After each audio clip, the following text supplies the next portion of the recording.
So congratulations is due. Thank you. Right? Appreciate it. 34 years. Big month this month. Yeah, right? yeah, it really is. Actually, it's not quite 34 years yet, though, right? October 28th, it'll be 34 years. Okay. And you know what's interesting, you tease me a lot about this, but I really appreciate it, is I keep track throughout the year of how many years, how many months, how many days. I don't go to hours because that could be a little over the top. I have a lot of fun with that. I also do that with my marriage. How many years, days, months been married? But I think it shares with the audience preciseness, right?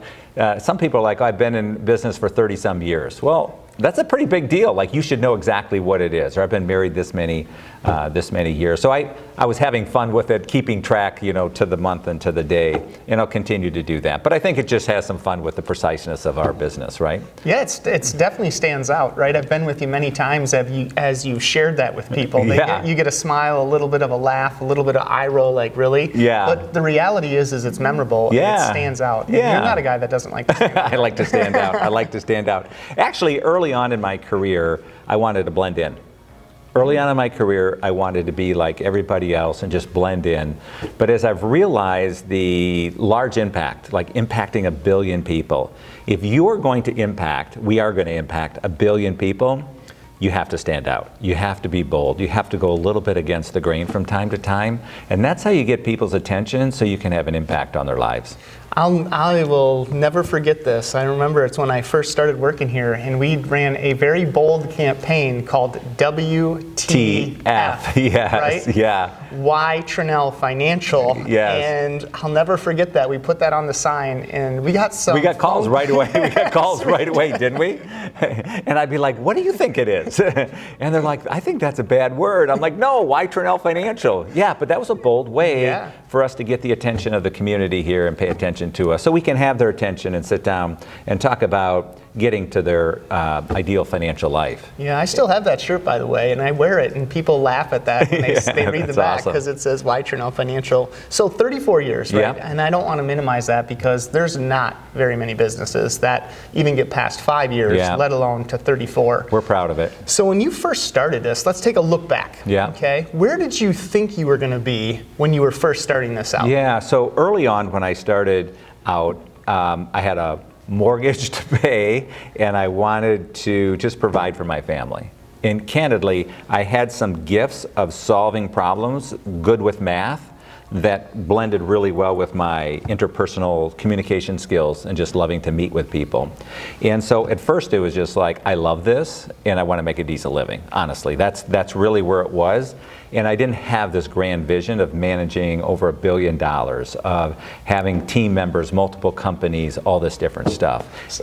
So where did that come in along the way then, right? Because obviously, by accident, married for a long time, kids came into the family, right? And as you grew, there had to be a point at time where that changed. Yeah, and it was by accident.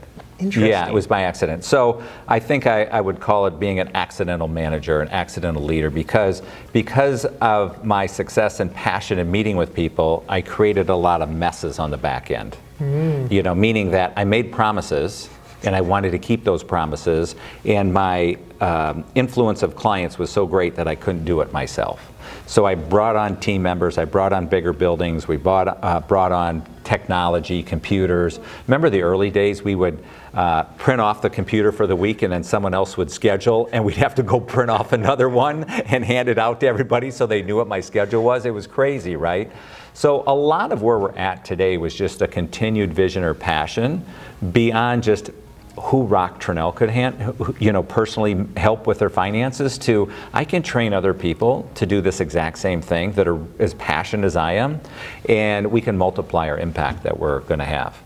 Yeah, so being around for 34 years, long time, right? A lot of things have come, have gone, but it's pretty cool when we get together with our clients every year at the client appreciation events, or they come into the office and they see you or we see them, and we've grown together over the years, and they've seen your kids grow up, and now your kids are working in the business, and they're sharing the stories and the memories. I remember when I was interning here, and we came in, and the entire client service area was lined with file cabinets, huge file cabinets. And we were talking about how are we going to order more because there was no wall space, and we needed more room.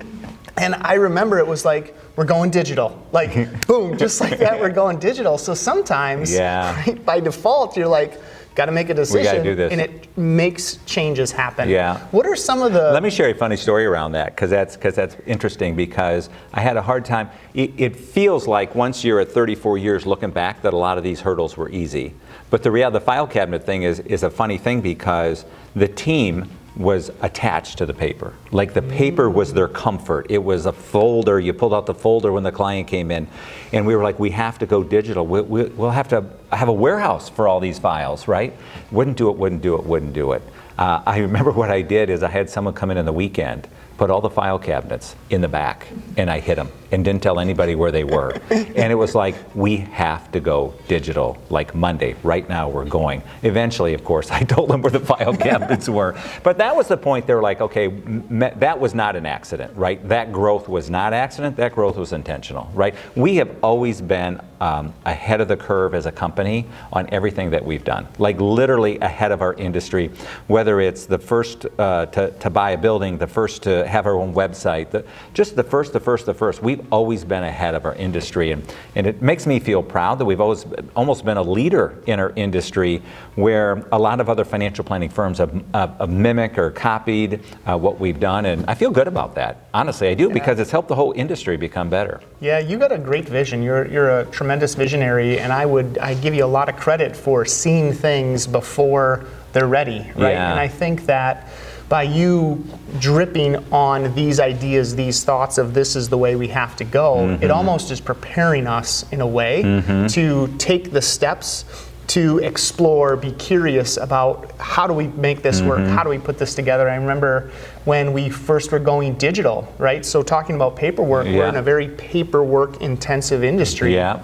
And we wanted to do digital signatures. Yeah. And you came out and you were like, we're doing digital signatures. And we tried it, and man, did we fail. Yeah. Right? And well, we didn't fail. That whole process failed. It was just nobody doing it in our industry. Yeah. Yeah. So, well, it failed. We failed at it. Yeah. I remember literally we put it on the back burner. And I don't know, 6 months later or so, we're like, we got to dust this off and go at it again, because we had to go there. Yeah.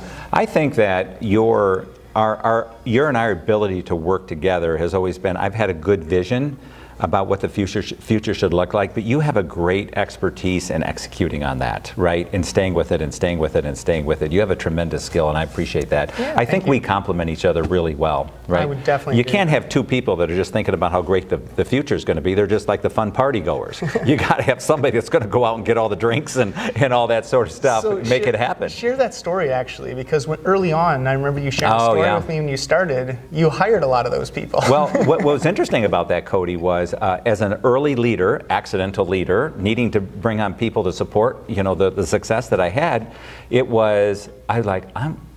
I ended up with a team of like 5 or 7 people that were identical to myself. All we did is talk about how great the future was going to be. We had the greatest meeting. We were charged up at the end of the day. Come back the next day and like, did anybody even take notes? Do we have even any idea what was said over there, other than a lot of great ideas and high-fiving? So yeah, I've changed. We just really, actually, we have the most amazing team. And I know I say that a lot, and sometimes people come and go, but we really do have an amazing team. I'm really, really proud of our team that we have here. They're fantastic. Totally agree with you. They have a heart to serve, right? And they really get it. So I really appreciate that. We say when we interview people, we're looking for people with batteries included, right? And that's a metaphor, of course, but it means that they are coming to work already charged up. They just need to know what direction to go. Definitely. As opposed to a team member that you have to charge them up every time they come. And everyone on our team here is batteries included, for sure. Wouldn't you agree? 100% agree with that. Yeah. So talk to us about the 3 S's. Okay, we just had our target report, our company meeting, and you're talking about our thinking. So help us understand, how has your thinking evolved as a leader and as a company over time that's led you to talk about these 3 S's, which I'm going to let you share what they are. Yeah, so I'll share a story about, as a young leader coming into the office with a team of 10 people, I'd come in and they would be lined up asking me questions, and candidly, I got a little kicker high off of that. There was some ego involved in that, like something's going to happen here, it's got to go through me, or I have to answer the question. But I realized that that was very limiting to our growth.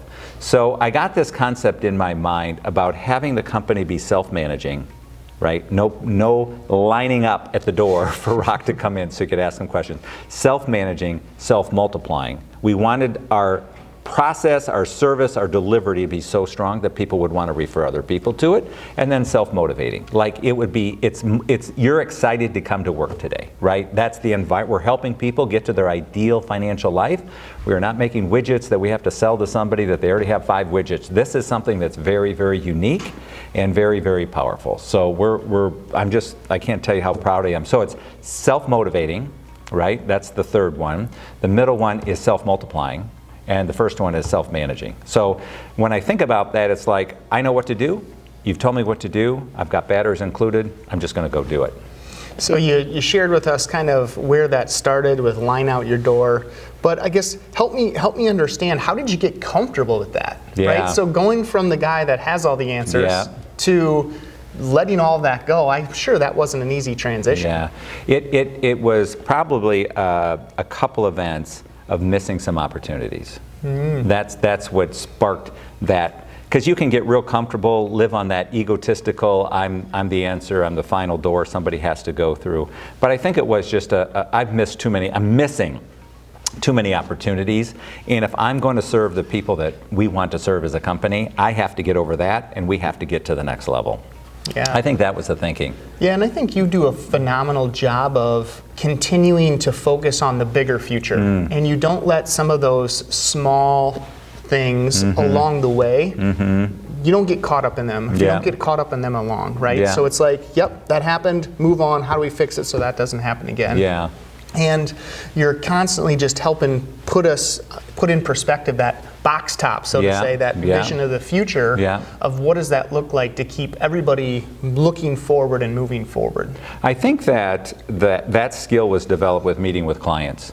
Seeing a future in clients they didn't see themselves, because that's the first time they've retired. So they're like, oh, I don't know what I can do in retirement. So they have this worldview of what the retirement looks like. Well, you help 2,000 people retire, you see what's totally possible out there. And then I can talk to them and say, well, would you ever think about this? Or you have enough money for this? Or you could possibly, never thought about. Oh, that's interesting, I'll have to explore that. So that skill, I think, was developed in meeting with clients and just helping them see a bigger future for themselves. But no one's going to take your advice if you don't see a bigger future for yourself, right? So you got to be a role model, right? And I said to myself, I have to be a role model. So I feel my skills in being a great visionary, thank you for that compliment, came from helping clients do that. And then we just do it, we do it for our business. Like we better turn inward and do it for ourselves. Yeah, and you've helped a lot of people, are helping a lot of people, and will continue to help a lot of people. It's exciting. It's a great impact. It's exciting. Billion people, you said. Billion person impact, yeah. You know what's interesting is you and I love Walter Payton, right? He's been a great role model for us for a long time. 34 years, his number was 34. So, you know, one of the reasons that I think we both admire Walter Payton, he's a running back for the Chicago Bears from the 1980s for some of the younger viewers that might be watching this. But he was just a really hard worker. Like, he was a really hard worker. And he just out-hustled his competition. He had some God-given ability, of course, right? But he could just outwork and out-hustle people. And that's really our success. You and I have just out-hustled people, right? It takes a lot of work. It takes a lot of work. There's a lot of weekend text messages and phone calls and communications and just really dedication. And one of the things I know we've done a great job is keeping the clients in the center. It's never been about our business. Like, it's interesting, I have a lot of awards, 34 you can imagine, tons of awards from all these different companies. I have none of them up in our office. They're in crates in the back.